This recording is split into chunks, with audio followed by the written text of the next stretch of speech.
vile ilikuwa. Na shughuli za usafiri zilitatizika pakubwa kwenye barabara kuu ya kutoka Athi River kuelekea Namanga na kuathiri usafiri wa malori ya mizigo na vilevile usafiri wa umma. Barabara hiyo ilikuwa haipitiki kabisa, huku wahuni wakiwasha moto. Sasa tuelekee hadi mtaa wa Kitengela kwenye kaunti ya Kajiado, ambapo tunaungana mubashara na mwanahabari mwenzangu Davis Mberi ambaye amekita kambi eneo hilo. Awali tulikuwa tunazungumza na mwanahabari Vera Moramba ambaye pia alikuwa katika eneo la Kitengela na hali ilikuwa ni tete. Sijui hali ipoje sasa, Davis Mberi?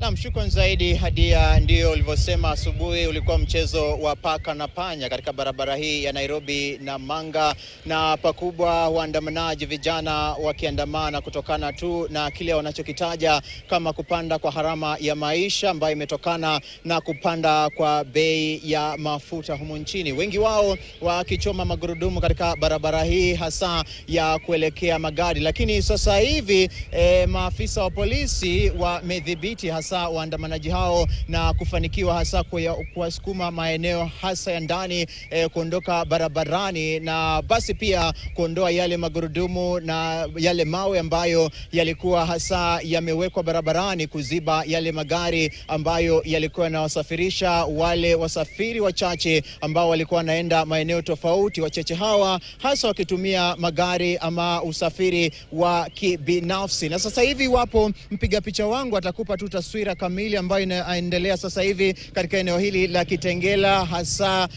tuliko eneo la Eastmart, duka la Eastmart. Maafisa wa polisi wameendelea kulinda doria, na dakika chache zilizopita tulishuhudia baadhi tu ya wanaotaka hasa kusafiri kwa kutumia magari wanalazimika hasa ama kupata msaada kutoka kwa magari ya maafisa wa polisi ambayo yanawatangulia hasa kuwaondoa wale waandamanaji ambao wangewazuia kisha baadaye kuwapa nafasi ya kufika ule upande mwingine. Tumewaona pia maafisa wa shirika la Msalaba Mwekundu, Red Cross, hasa wakiandamana pamoja na maafisa wa polisi hasa kuangalia iwapo kutakuwa na visa vya majeruhi kwa wale waandamanaji na kutoa tiba ya haraka pakubwa. Lakini nilivyozungumza tu kando na bila shaka wanabodaboda wamenieleza kwamba siku ya leo hawajaweza kuchimba riziki kutokana tu na idadi chache ya wale abiria ambao hujitokeza kila siku. Hii leo hawajajitokeza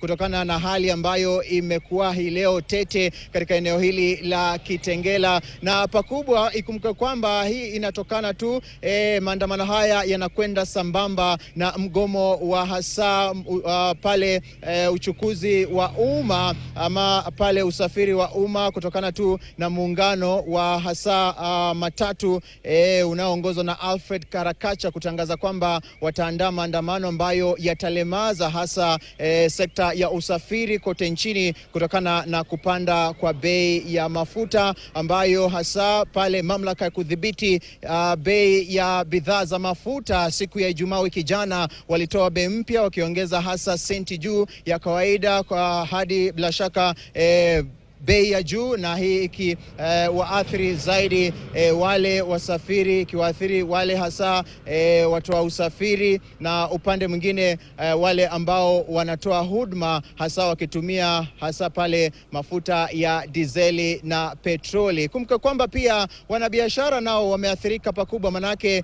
tangia alfajiri hadi sasa hivi maduka yote katika barabara hii ya kutoka eneo la Athi River kuelekea Namanga yamesalia kufungwa, wengi wao wakilalamikia jinsi tu wanakoendelea kutaabika kutokana na hali hii. Unapoona upande mwingine maafisa wa polisi wanazidi kuongezeka eneo hili, manake wengi wao pembeni walikuwa wananiambia kwamba jinsi mida inavyosonga kuelekea jioni ni jinsi hasa mambo huenda yakaharibika zaidi, manake wengi wa vijana wamekaa kando tu wanangoja giza liingie kisha waendelee hasa na maandamano haya. Kwa hivyo ni wajibu wa maafisa hawa wa hasa maafisa wa polisi kuhakikisha kwamba wanalinda doria eneo hili, na pia hasa kuwapa usalama wale hasa Wakenya wachache waliojitokeza hii leo kuingia kazini na wanaotoka hasa kazini katika eneo hili la Kitengela. Ndio hali ilivyo hapa katika eneo la Kitengela,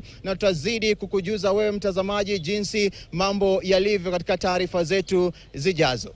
Kwako Hadia. Sadakta, asante mwenzangu.